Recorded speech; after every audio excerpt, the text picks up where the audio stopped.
Alright everyone, welcome back to Minotaur Hotel. I have a little vodka and coke today, just because it felt like I needed some decent lubrication and a little bit of alcohol just to loosen the pipes a little bit.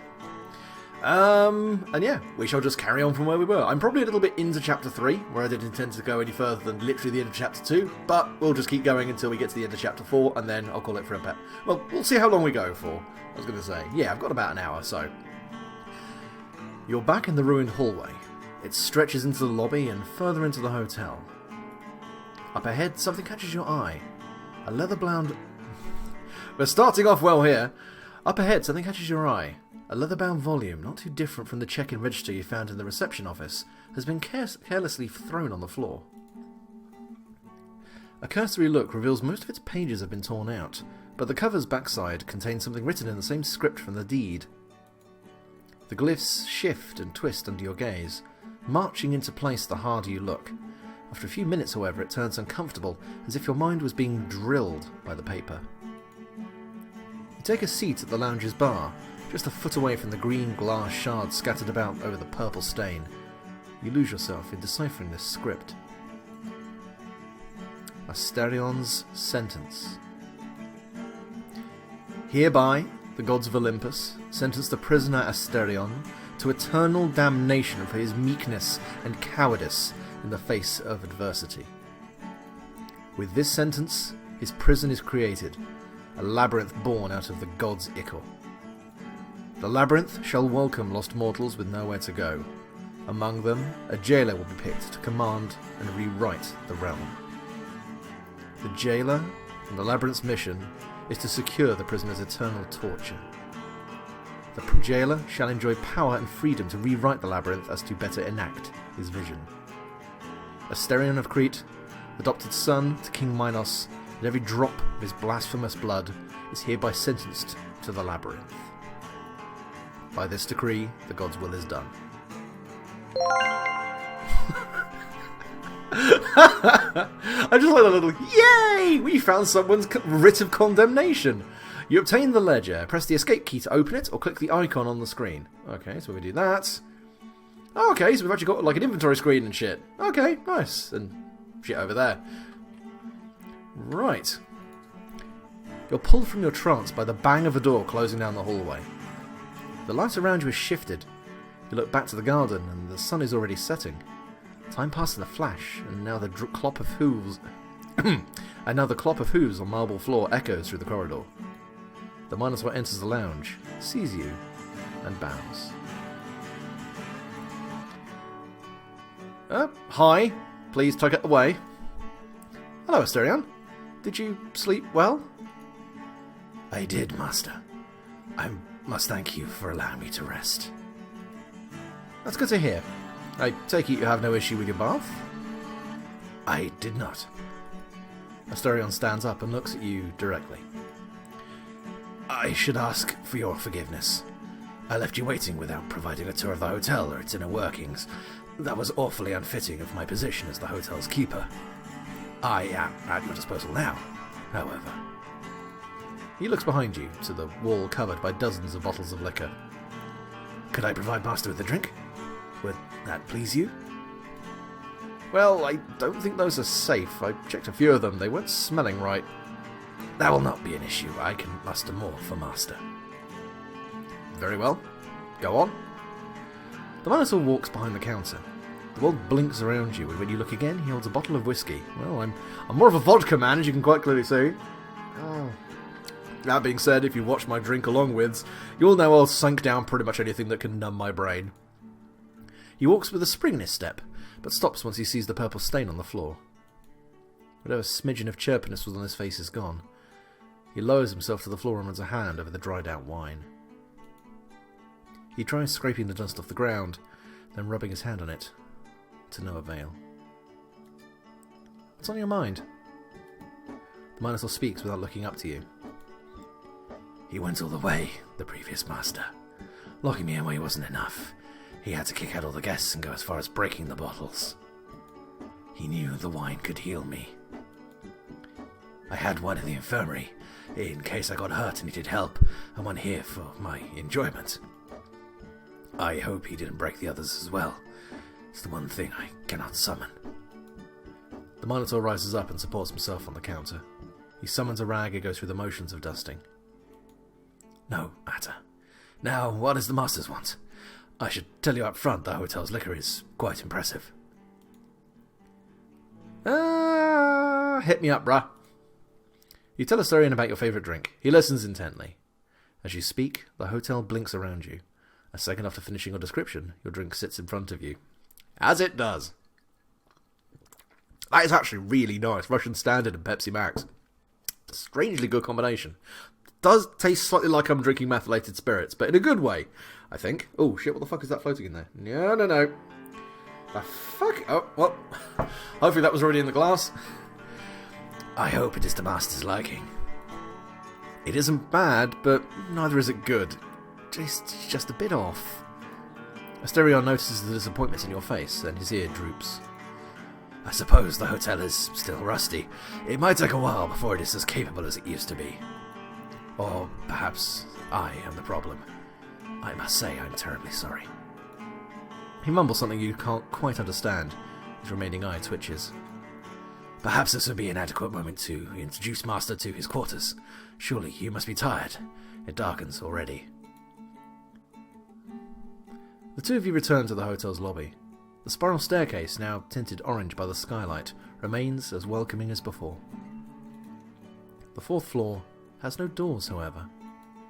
Here, this floor is dedicated to the Master and those he allows in.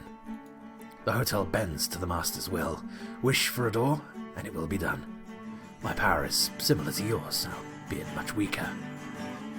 In due time, the hotel shall conform from the ground up to your vision. It barely requires you to focus. Just a passing thought is enough to make the hotel flicker in and out of reality.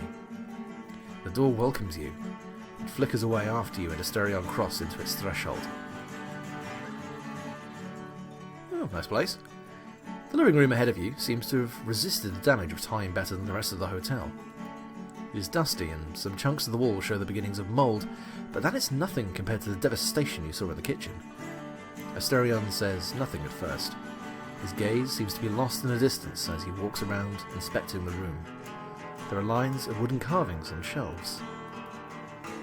During the Minotaur silence, you take the chance to explore it yourself. The living room is a sprawling lounge made to receive guests, both in great number and for an intimate get-together. Under the sunset's light, the wooden floor colours the room with a soft, warm hue.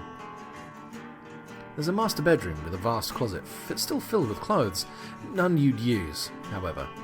It's a wardrobe pulled straight from the 30s, organised with a tireless devotion. I'd rock a 30s wardrobe if I could fucking fit in it. I'd be a fucking chap, and I wouldn't give two shits. There's also a large office, the kind you'd expect for an important executive. Sitting on the desk is a selection of finely decorated fountain pens and a stash of documents, for the most part written in delicate calligraphy. Most of the documents are signed by a Master Jean-Marie, though a handful are bearing an illegible scribble for a signature. There's a finely furnished bathroom off in a tight hallway to the side of the living room. At the end of the corridor, for a sharp turn, is a cramped, windowless chamber. It has a handful of remnants of the living room's warmth, albeit muted. The wood's colour is faded, the ceiling is a metre lower, there is little to no furniture. There is, however, an austere bed that looks larger than your typical single. Beside it is a tiny chest of drawers with a handful of dusty poetry books piled on top of it alongside more wooden carvings. This room affords privacy, but little else. Asterion is going over it when you arrive. He cradles every wooden carving in the room, examining them one by one. Many of the carvings depict bulls. He opens one of the books, and a page marker falls from it. He looks down at it, but doesn't bother picking it up. The Minotaur opens a small closet off to the side, and takes out what seems to be a long piece of fabric. He smells it, or perhaps hugs it to his chest. His bony snout leaves a stain of blood dust on it. He sighs and shudders. The Minotaur looks back to you, acknowledging your presence and for the first time since arriving here. I am frightfully sorry. I was lost in thought. This floor is the Master's quarters. It contains your bedroom, office, living room, and any other installations you wish to add. This room we are in, this was my bedroom. I serve the hotel, but above all else, I serve the master. It is often considered inconvenient to have me around, as I can cook and help the master however he sees fit. There were masters who had children, for instance. I would assist in tending to them, providing entertainment and play while the master rested. Master Jean-Marie was a man of culture. He enjoyed having me play my lyre for him at night. The Minotaur's gaze wanders away again. His hands caress a wooden carving. The wine should be in the kitchen. The two of you go there. This time there's no purple stain on the floor or glass shards thrown about. The empty bottle is gingerly placed on the counter beside the sink. Asterion shrinks down again. At least it did not damage Master Jean-Marie's carvings. Was that the last bottle? No, I have one last bottle stashed away, and I'm sure it must be intact. There's no way he learned about that one. It's all the way downstairs. All the way? About 30 floors down, yes. Worry not, Master. It's getting late already. I can prepare you a proper meal and dust off your quarters. You may rest for the night. I shall deal with this affair after you've gone to sleep. Yeah, I feel like this is a moment where, fuck your pride, you need a hand. No, I can't let you do that. You're in no state to go up and down 30 flights of stairs. Tell me where to find the bottle. When I go down there, you can check over the quarters if you want to go over the previous master's belongings. For a single moment, you see Asterion looking off to the side, pondering before giving his response. Very well. I obey. The 25th underground floor is much like this one, without doors. You may command the hotel to reveal the way. It's where we've stored things over the centuries. All the way down the corridor there's a wall painting. The bottle should be in front of it. You don't waste any time. As you are leaving, however, Asterion speaks up. There's an edge of anxiety in his voice, and a petulance in speaking to you without being addressed first. Master, if you'd allow me to provide a warning, that floor is where we keep the belongings of previous masters. Those are cherished, fragile heirlooms. I would plead with you to avoid touching them.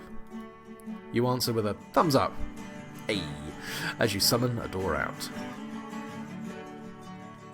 Once more you're enveloped by the gentle sunlight dripping from the skylight. Your echoing footsteps have a sonority to them, a twinge of life in this abandoned hotel. Once you reach the ground floor, however, your path becomes darker. Your footsteps now sound shy in the front of an oppressive veil. 25 floors to go. As darkness grows, you summon a flashlight. You look down. The bottom is just a handful of floors down. A pathway leads outside, into the valley. One might wonder why you haven't summoned an elevator, but fuck it. The 25th floor cannot come soon enough. A shy plaque on the featureless wall greets you with a joyful austerity. Sorry, that just one sentence, like a shy plaque greets you with joyful austerity. Purple prose? Maybe a little. The door flickers in front of you with a similar eagerness. The hallway extends far into the distance, its sides lined with all sorts of objects. Armour sets, furniture, statues, treasure chests full of trinkets from all ages. Touch everything! Let's be good! You follow Asterion's advice to keep to yourself and, like a penguin, waddle your way into the darkness. As you reach the corridor's end, the objects take a sharp turn to what you'd expect from a museum on ancient Greece. There's the wall painting Asterion told you about. Right in front of it is a sealed bottle of wine. It is covered in dust. Its label is faded. You obtained a wine bottle! Fuck yeah! There's a man mid-suplexing a bull, or really failing to suplex a bull, one or the other. Off to the side, there's a glass case containing a jagged purple rock in the vague shape of a double-headed axe. It drips an oily, dark red liquid down the case. The goo has pooled on the case's bottom, wafting an unpleasant, bloody stench. The case is locked by an old padlock. You've got what you came here for. You make your way back upstairs. The setting sun's orange tones The setting sun's orange tones colour the entire apartment. It turns the suspended dust in the air into thousands of sparkling diamonds. The previous master's carvings stare at you, wide-eyed and beckoning you further into the quarters. The smell of old dust seems so small compared to how sweetly the room welcomes you. If a place could ever be alive, and if you could ever be naked, this is it. The hotel itself embraces you, its intimacy laid bare. I'm gonna fuck the hotel! Nothing moves, and Asterion is nowhere to be seen. Silence reigns, save for a faint hum of life. You leave the wine bottle on the living room table. You delve deeper into your quarters, and the hum grows louder and sharper. It's like breathing, ragged and pained. The dust visible under the sunlight shudders. The sound is coming from the office. Asterion standing over the desk, his back to you, sobbing.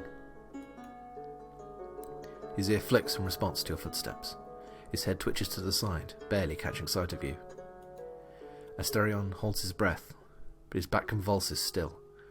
Once, twice, 3 times. He closes his hands into claws and digs them into his chest, holding himself together. There's a final convulsion as he curls himself forward, mouth locked in a silent scream. You can't hear it, but anyone can feel it, shaking you to the bones, his throat made coarse with the blood-curdling vibration of a prisoner's pain. It's over just as quickly as it started, like a poppy made nude in a single red breeze. His petals are lost to the world and his scream dies. When the Minotaur turns, to you his eyes drill into you like a statue's. One cursing the world which saw its rock pulled out of the earth's embrace, cut apart and locked into a coil it never asked for. There is not a tear on his face. His single eye twirls in a maelstrom of thoughts. He bows only after taking his sweet time appraising your every feature. Are you feeling all right? Yes. At your service, master. Pardon my weakness. Are you sure you're feeling well? We can talk about it. Master ought not worry. I cannot die. Everything is fine. There is just a drop of petulance in his voice. The Minotaur remains bowed to you. Well... Oh, sorry, I'm not doing an impression of you. I'm so sorry. Well, I have good news. I found the wine you wanted. Thank you. Cheers. Oh, cheers. Oh, that is actually really good. Sorry, I keep talking about how good my drink is. Asterion forgoes using a glass entirely. He leans his head to the side so the wine doesn't drip from his exposed jawbone and drinks straight from the bottle. Good man. He savours the first gulp. He sighs, leaning his head back, and lets out a groan as his entire body relaxes. Then he returns to the bottle, this time drinking in earnest. From the corner of his eye he looks at you. A tinge of shame spreads on his face as a drop or two of wine drips from his exposed jaw. It doesn't take long before his arms start shaking, however, for his emaciated musculature, holding the position for long is a challenge. I was going to say suggest a straw. This feels like it plays to his pride a little bit better. You raise up a glass. Asterion takes the hint with a sideways smile. Once more, frightfully sorry, master. Sometimes the beast gets the best of me. Even with the glass, he wastes no time and drinks the entire contents of the bottle without stopping, going so far as to shake the bottle to get the last drops. Asterion leans back on the sofa, a half smile painted on his face. Thank you so much for the wine, master. I feel better already. It won't be long now before it starts taking effect. Don't mention it. It was nothing. Is that so? Master, if it is not impertinent of me, would you answer a few questions? Sure, I don't see how that could be a problem. I wish to know about the war. How did it end? War? Which war? The Second World War. The conflict between the Allies and the Axis. France was occupied. How did it end? Does France exist still? Yes, it does. France is doing fine. The Allies won the war. A lot of stuff happened since then. You briefly tell him France's history after the Second World War, especially the aftermath of the war. which is probably more than I know, because all I know is de Gaulle stayed in power for a while, pissed everyone off, and took France out of the European Union in 1966, and that's about it. They came back in 2009. Oh, I'm so relieved to hear that. Fucking de Gaulle. I've spent all these years locked away thinking about it. Master Jean-Marie talked so many times about France. Paris, this and that, but also about the countryside. The fields of lavender, the fragrances, the vineyards. All sorts of wine. Master Jean-Marie could never go a meal without a glass. He was, perhaps now I think about it, maybe an alcoholic. He grew up in a village near Bordeaux, yes. He always said his village's wine was the best, period. Master Jean-Marie fought in the Great War, too. He found his way to the hotel as a guest himself, a shell-shocked young man fresh off the battlefield. He inherited the deed from the previous master, and his rule over the hotel was a sight to behold. He was very kind, had a preference for bringing in victims of war. It wasn't easy caring for so many amputees and shell-shocked men, but it was worth it. He loved it here, but I suppose he loved France the most. I couldn't dissuade him from returning home to liberate his country. He died in 1944. I felt it right when it happened. Felt the bullet going through my head in the middle of the night. 1 week later, the next master arrived. Jean-Marie left a will, giving the hotel's deed to his brother, Master Clement. Clement wasn't bad at first. He was very eager to please, to be of use to the guests. But there was something in him. Agreed, I suppose. To merely be liked wasn't enough, you see. He and Master Jean-Marie differed greatly. Jean-Marie had a vision to bring comfort to those affected by war. Clement, on the other hand, didn't want to be liked. But why? Excuse me. Just as we get to some of the fucking emotional backstory, I sneeze like a bastard. Excuse me. He had his eyes on a guest, a woman who held in his mind the palm of her hand. Wait. He had his eyes on a guest, a woman who held his mind in the palm of her hand. Now that makes sense, I just read it wrong. I could only believe it went badly, and so well, you saw what he did to me. The guests are gone, and the hotel has been left to rot. I had glimpsed the beginnings of madness in his eyes. I am no fool. It was clear he was no sane man, but I hoped he'd be harmless. I might have met this Clement you speak of, and if I'd known he had a French accent, this might have been a bit more of a giveaway. I believe I might have met this Clement you speak of. He gave me the hotel's deed, talked a bit about himself, and said he squandered his one chance at something good. He's senile now, can barely talk right. He was looking for someone to take over the place because none of his kids would do it. When I checked the deed, it all seemed like gibberish too. I could only believe he wasn't thinking right and gave me some used napkin. He said he had done bad stuff during his life, but I never imagined it was as bad as what I saw here. Asterian's brow is furrowed and his eyes wander. He twiddles his thumbs while he speaks. He's still alive then. He closes his eyes, wrinkling his visage in anger. Asterian looks up to the ceiling. His voice is relaxed now, almost soothing, but it carries a spike of sobriety. Master, if once again you would accept it, may I ask a question? This one, however, may be out of place for me as a keeper. You give him permission. The labyrinth was created to torture me as punishment for my crime, but over the years the human masters chose to impose a different will onto this realm.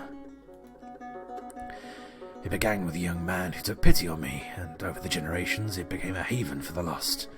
Each master had a vision for it. We had a good run, a few good centuries ever since we started, until, as you saw, Clement came along.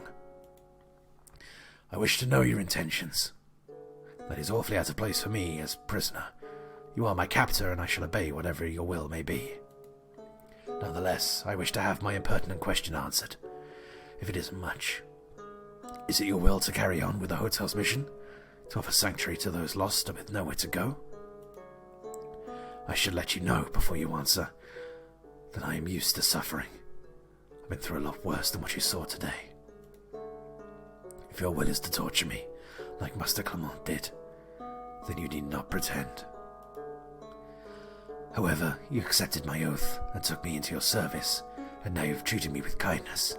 I would believe, then, that you are not like him. So tell me, do you wish to uphold the hotel's mission, to provide respite to those in need? Be honest if you will. My servitude to you remains regardless of your choice, as I have none myself. Excuse me for a second, I need to take a drink, because this is fucking my throat.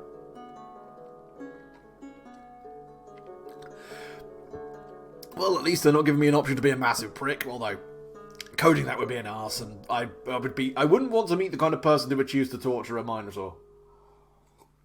Or anyone, to be completely honest. Excuse me. Let's have a look at this. I wish to be a good master. I mean, to be honest, I'd much rather set you free. I don't like having dominion. I don't like having, like, complete fucking dominion over people. That's not right. I want the best for the hotel, but can't I set you free?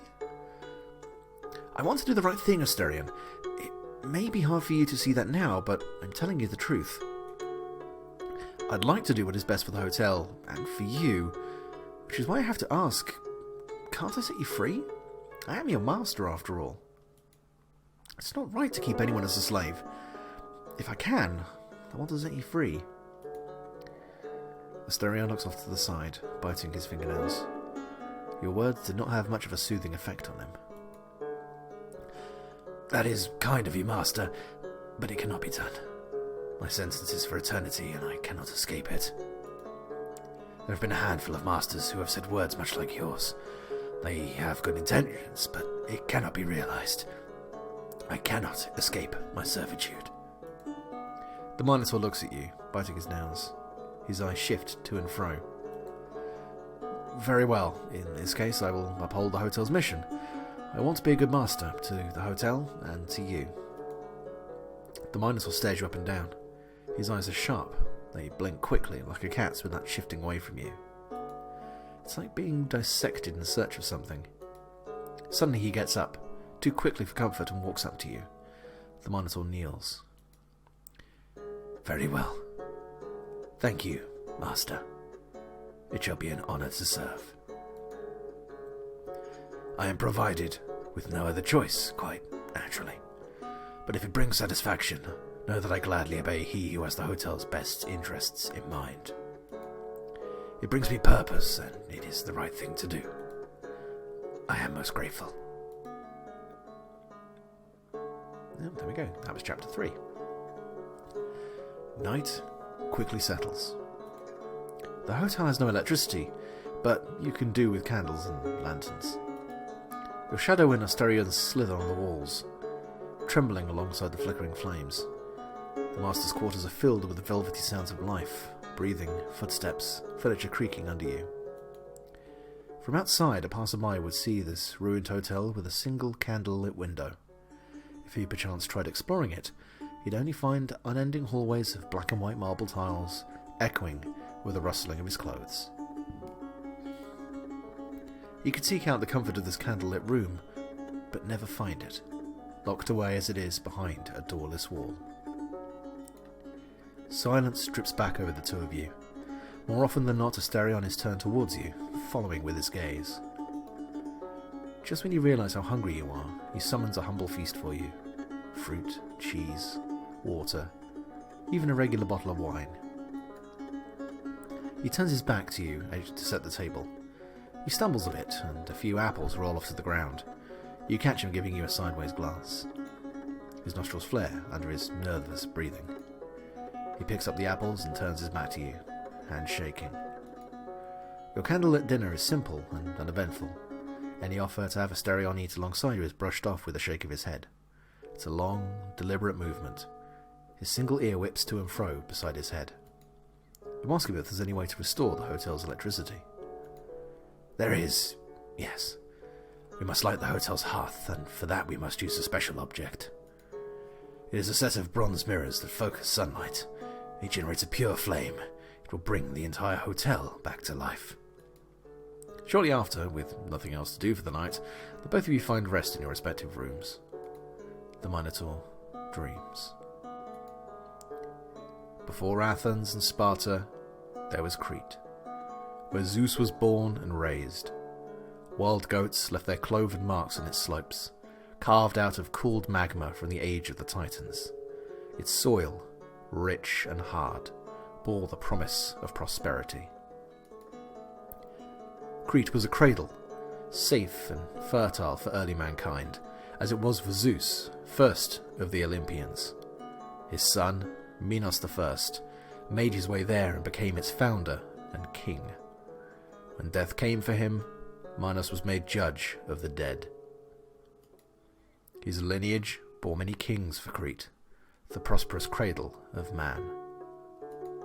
There was another who carried the name of Minos, a man who made a pact with Poseidon, god of the sea. From the foamy waters the Olympian sent a white bull to signal his favour, and in turn the man promised to sacrifice it. But Minos took for himself that which was meant for the gods. For his hubris, Poseidon cursed his household. His wife, Pasiphae, was struck with lust for the beast and ordered the legendary craftsman, Daedalus, to craft a hollow heifer. Pasiphae took the bull's lurch and became pregnant with its child. So was born the Minotaur. Gross. Pasiphae's infamy survives. Crete fell in favour of Athens, which in turn was dragged away by Rome, which too was consumed by time. But Pasiphae's disgrace remains, much like the tale of the cannibal half-breed she birthed survives. But for the Minotaur, she was mum, and she called him Asterion, her starry-eyed son. He drank from her breast like any boy, and he played with his siblings even if his visage betrayed the sin which begat him. The Minotaur dreams of the vast field of white asphodel flowers where he'd go with his sister Ariande, holding her fingers, where they would sit by a tree and he'd nap with his head on her thighs. Asterion dreams of Crete, the palace of Knossos, where he was raised, and of his inescapable fate, the labyrinth crafted by Daedalus, where he met his end. Before the first hairs of a beard would have sprouted were he fully human, he was carted off to a stone labyrinth deep within one of Crete's valleys. The exit was blocked off, and he was left only with an axe he could hardly raise. A decade passed before a visitor came. Asterion could no longer think. Language had escaped his mind altogether, so lonely had he become. His visitor, Theseus, had crossed the sea for the Minotaur's head.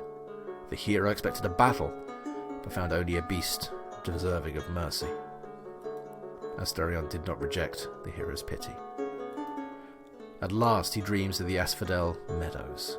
It's a mercy. It's the end of his suffering, but he awakens to the labyrinth again.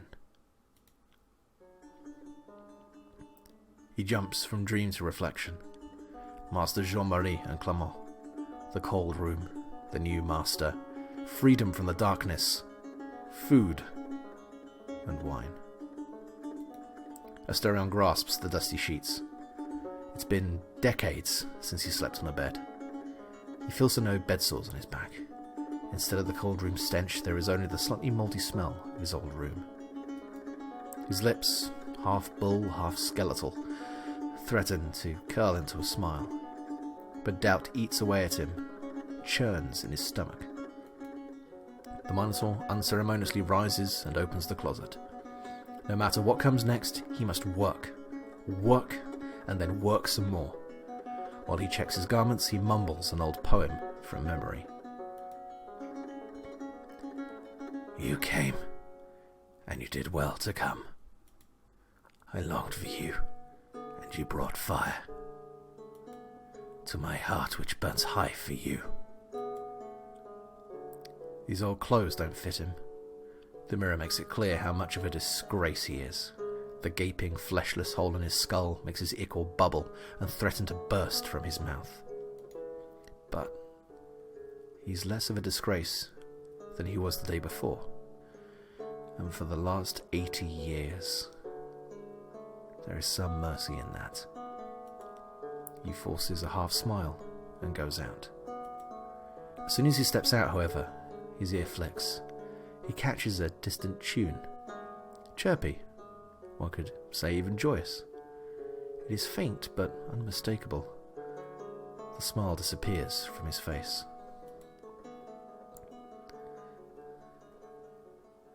Dust diamonds float across the room, suspended in time. Merciless daylight pierces the windows. Your mouth is dry, your eyes red. The room is humid and growing hotter under the desert sun. Just outside you hear the clopping of hooves, very faint but noticeable, as if a certain Minotaur was trying and failing to be quiet. Your phone, now about to run out of battery, says it's 6 a.m. You get up and go out to face the day. Good morning, Master. I hope you slept well. Asterion, what are those clothes you're wearing? It's what I used to wear. They might be a tad big right now, but that won't last. I'll be back to my old shape before you know it. I thought it was inappropriate enough to spend the whole day naked in your presence, so this morning I set out to clothe myself, which is appreciated. Do you like them?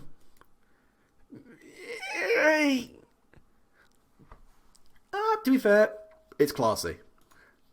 Absolutely. You look great. Some real style right there. Ah, you are very kind. Shortly after, Asterion summons a simple breakfast to you. Bread, cheese, and fruit. It is all he can offer now, seeing as the kitchen still doesn't have working equipment. You take a seat while Asterion stands still with his back to the wall, looking at you. So, what do we have to do today? Any chores? There is one, but it is not something Master ought to worry about. The trinket I mentioned last night, the one which can light pure flame. If Master so wishes, I can search for it, and then we'll be able to restore the hotel. But I can help. It's no trouble. It's not like I have anything else to do while you're busy. I obey the Master's will. Silence hangs around you. The air is heavy as Asterion directs his gaze at you, and the food on the table. The meal of fruit, cheese, and bread is simple. One could say it is bland and boring, but the Minotaur looks at it with a fervour befitting of how thin he is. Saliva drips from his half-exposed jaw. He does not notice as the first drops fall to the floor, but once it starts seeping into his chin's fur, he slaps his own cheek to cover the wound. His eyes go wide as he realises what just happened. Asterion looks to you, frightful for your reaction. He is a sorry sight. His gaze conveys a sense of dread. It would seem he fully expects you to be angry at his appalling behaviour.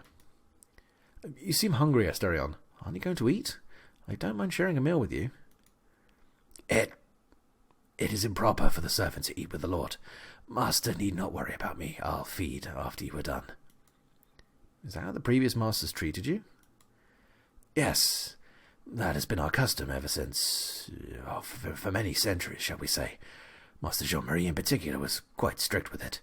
He appreciated order and hierarchy. In truth, he would have been appalled if it's in my behaviour yesterday, walking around naked, depending on the master for assistance. He was kind, but strict, and at times he would punish my insubordination quite harshly. After all, how else was I supposed to know what I did was wrong? But even then he was among the kinder masters. Is that really necessary? Couldn't he just talk with you? He believed otherwise.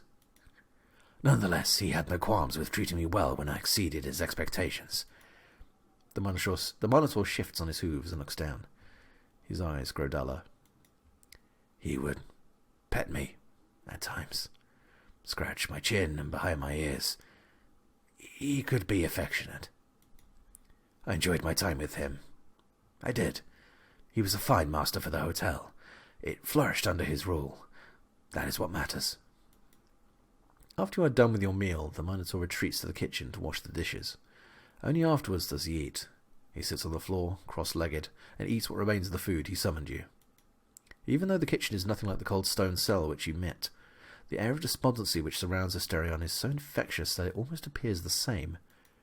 You watch him take his meal of bread and cheese, slowly, painstakingly, as though the very sensation of eating was somehow foreign to him after innumerable decades left to starve. Since he has only half a face, you can see a cross-section of every motion as he bites, chews, and swallows his meagre meal, trying his best to find an angle which affords him the dignity of not exposing himself any further. Caught as he is between the shame of meeting your eyes, the impropriety of turning to avoid you, and the embarrassment of letting you see the inside of his mouth as he eats, he struggles briefly before resigning himself to the lattermost option. Unsure how to further rouse him from his melancholy, you simply allow yourself to share the silence, awkward though it may be. For several minutes the only sound that can be heard is your own breathing, as well as the occasional splat when the Minotaur misjudges how much room he has to work with and some half-chewed food falls out through the skeletal side of his maw. Whoops. However, shortly after Asterion chokes down the last morsel of cheese, a sudden sound snaps you both from the shared isolation. You can hear a flute playing from outside the apartment, piping away a blithely chipper tune. Asterion's ear flicks. He looks to you, notices you heard it too, and freezes. Paleness creeps up his face, drops of sweat fall from his brow as bits of saliva leak from his half-destroyed mouth. What's that? The Minotaur starts shaking. Please don't send me out to the valley. I beg of you. I'm sorry for not mentioning it earlier. I was going to, but I was afraid. The torture is down in the valley and will try to bring me out. Please don't send me out.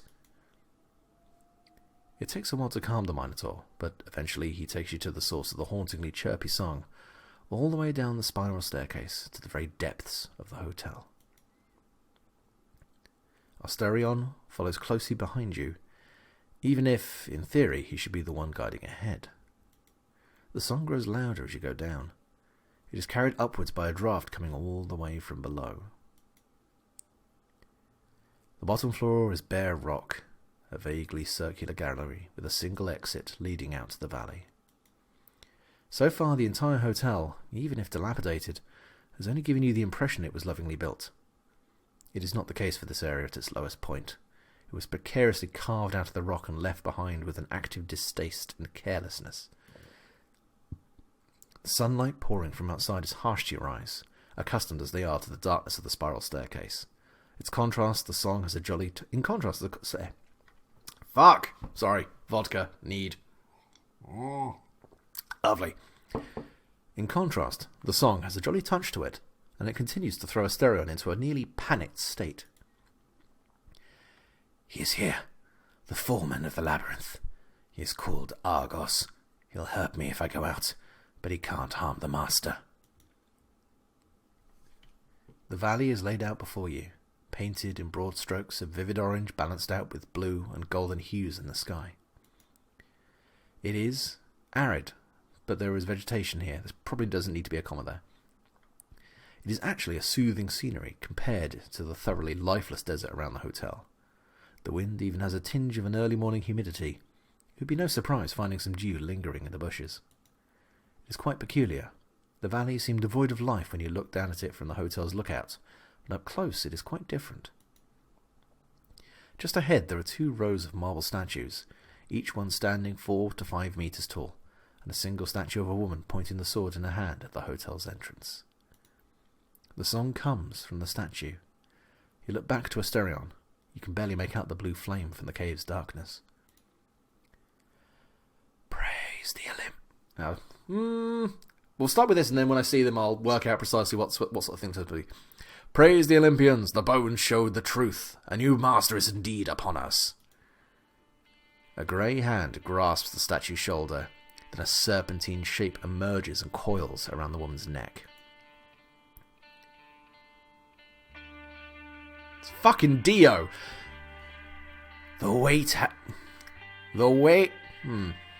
Skeletor? Yeah. The wait has been long, my good lord. Oh, how I have anticipated this day, when a human would again rise to fulfill the mission bestowed by Athena.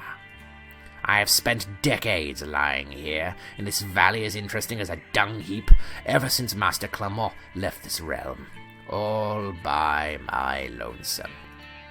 It is as the epic said. Serpents excuse me, servants. little Naga in-joke there for you. Servants never do their work when their master's hand is no longer over them, for Zeus takes half the goodness out of a man when he makes a slave of him. Without a master, the Minotaur has failed his duties. The mighty hotel is in disrepair. Excuse me. These voices are fucking me up. The mighty hotel is in disrepair, and the valley's entities have outright vanished. There's no work to do, the master's not around, you see. Yeah. Only I remain, waiting, but that shall change soon enough.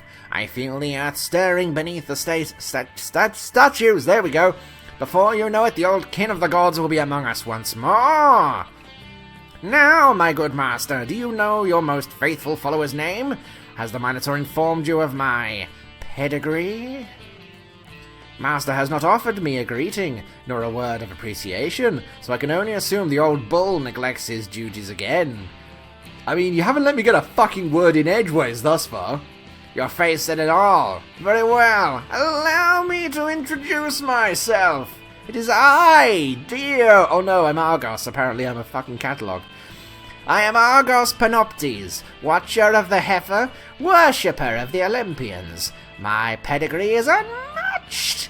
I was born from the labyrinth itself, and there is no beast capable of evading my tracking. Nor any relic, for the matter. The snake holds a metal object under his arm, a set of bronze mirrors. That fucking face. Little blep. Oh my, master, my eyes are up here. Your gaze would have me believe my form has caught your attention. Truly, I'm a fine specimen, am I not? Or perhaps you are interested in this fine trinket I have scavenged. Fucking horny old main over here. It is a relic from ancient times. It focuses the sun's light into To a single beam, generating a pure flame fitting for an offering. I know, he's already explained. Oh shit. It is called the Mirror of Hestia, but it didn't tell you that, you fucker. That's the goddess of the hearth. Keep her appeased and her blessing will tend to this realm. I found it here in the valley quite a while ago. Discarded but not destroyed. I reckon Master Clement threw it off the cliff before his departure. I heard him go yeet as it flew. Fucking hell. He knew of the mirror's value. Surely he intended to cause harm. I know for a fact this trinket here holds quite the importance up there in that hotel you have. You'll see, without this it will remain in a state of disrepair. Only these little bronze dishes can light its sacred hearth. Perhaps it is Master's desire to possess... This tongue's getting in the way, sorry. Perhaps it is Master's desire to possess such a thing. Now, it would be my pleasure to be of use. Such is my function, to serve the Lord of the Realm. I shall gladly consider offering it to you, if only Master realizes a very simple request of mine. It is trivial, insignificant. I merely wish to have 2 minutes with the Minotaur, right here in the valley. Order him to come out and stay for 2 short minutes. I shall not lay a finger on him, that I promise you. I merely wish to become reacquainted with the prisoner. Eat my chode. I'm afraid I can't do that. Also eat my chode. Why would that be? Has the Minotaur slandered my good name? How low of him. They say a coward's liver is pale. Perhaps one day I shall confirm it with my own eyes. Regardless, I would have Master know that I am merely a pious follower of the old ways. There is no reason to doubt my character, assuming, that is, you hold dear to the word of the 12 Olympians. My duty is simple. I assist the Master in fulfilling his gods-given task of enacting the Minotaur's punishment. He was, after all, sentenced to eternal damnation. The lords of old were true heroes. They had the iron fist to do what the gods required. But then came the latter lineage of weak-willed degenerates with sacrilegious ideas, like TiVo and on-demand pizzas. Those fucking degenerates! Offering mercy to the damned. Such childish silliness. And democracy! I mean, what the fuck? That one, Master Clement. I'd say he was a welcome return to form, but so uncreative, merely locking the prisoner in a room scarcely compares to the might of olden times. Humans have grown awfully soft over the millennia. It's such a sorry sight. It pains me to think that the heritage of Theseus, Heracles, and Odysseus is wasted. Heroes of old had no hesitation. Heracles' aim was true.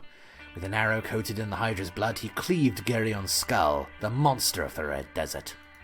Silver-tongued Odysseus, hero of Ithaca, blinded the Cyclops Polyphemus with a stake and bathed his palace in blood. And last but not least, Theseus beheaded the Minotaur with Crete's sacred labyrinth. Time and time again, Athena's heroes prevailed over Poseidon's bestial descendants, good master. The triumph of civilization, of mankind, over chaos. To this day, we honor Athena's and mankind's triumph here, in this glorious realm. This is going Italian for some reason, I don't know why. Maybe Spanish, fuck it. The Minotaur was sentenced to damnation, you see, and torturing him is an act of divine worship. Perhaps it is difficult for you to comprehend, fresh as you are in the labyrinth. Suffice it to say, this whole thing, the hotel, is a perversion of the Olympian's will. It was not Athena's wish to bring about mercy to the Minotaur, nor was it her intention for this prison realm be used for leisure. You humans are frightfully gifted with ingenuity. Those weak-willed masters of centuries past corrupted this fine land into a den of degeneracy. All of it accomplished by abusing the laws of the realm. But two can play this game, mind you. If humans will make contracts to push us further from the gods, then I have proposals for the master which will bring us closer. In fact, I have a contract for you right here. I can only hope you'll see, soon enough, that the Minotaur you protect is a coward. One who brought the fall of his land to the end of his lineage. He deserves no mercy, master. Argus returns to playing his flute, and the song washes over the valley like a refreshing rain. He closes his eyes and takes his time, as if insulting your presence. The pelt he wears sways with the wind. You hold your ground, looking up to the snake atop the statue. You are not used to dealing with people this difficult in your line of work. At least, not directly. You feel like you're out of your element trying to negotiate with the snake. I reflect my previous statement of chode consumption. You hold your tongue. Blim.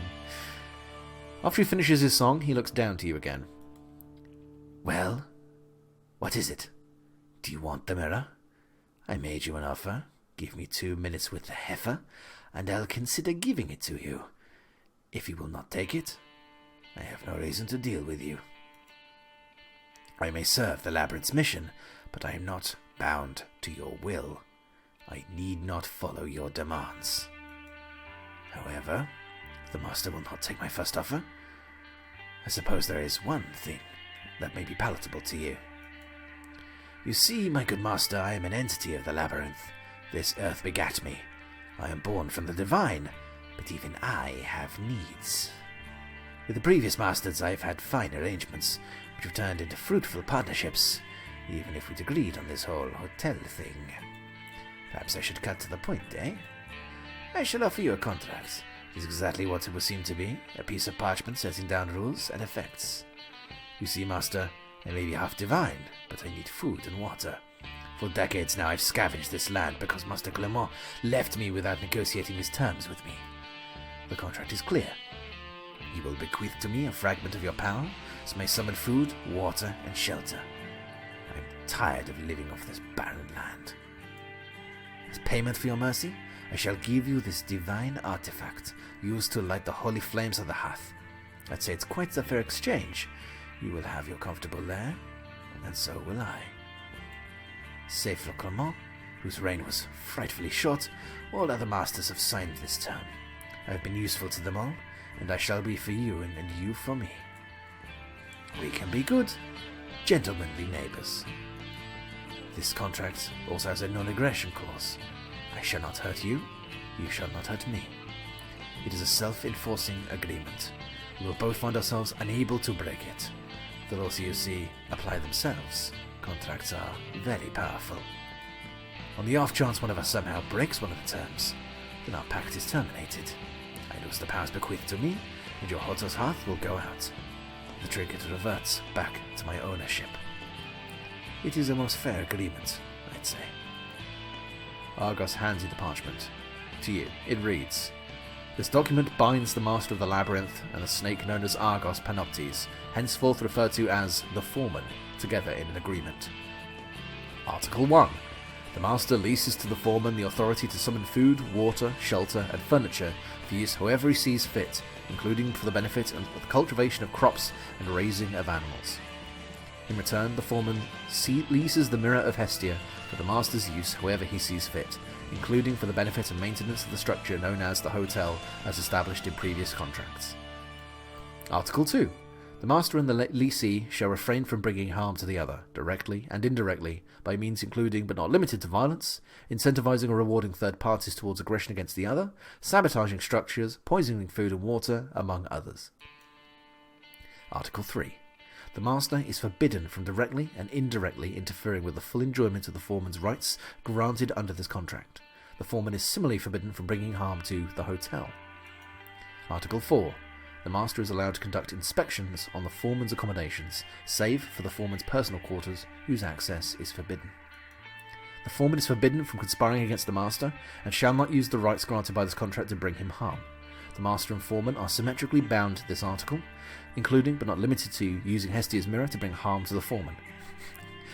Got a fucking law degree or some shit. Article 5. This contract is self-enforcing. If any of its articles are broken, then the possession of Hestia's mirror reverts to the foreman, and any flame lit by the mirror is put out. At the same time, the foreman loses rights transferred by the contract, and any and all structures summoned by him cease to exist after a 10-minute interval to allow for evacuation. Article 6. This self-enforcing contract is made effective at the moment of its signing and remains valid during the master's reign and until the following master acquires the hotel's deed. By the will of the master, to whom the Olympian's reign over the realm was granted, this contract is established. If I've read this out loud and that signed it, I'm going to be pissed. Will he sign the contract?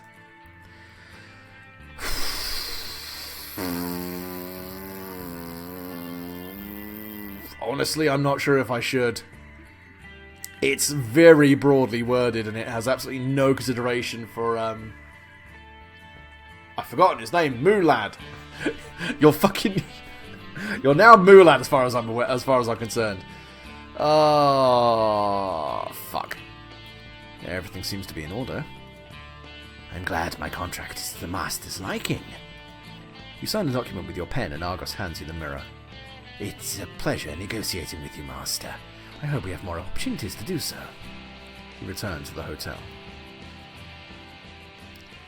And that's chapter 5. We'll call it here for a set. Thank you very much for watching, and when we return, we'll crack on even further. So yes, thank you for watching, and yeah.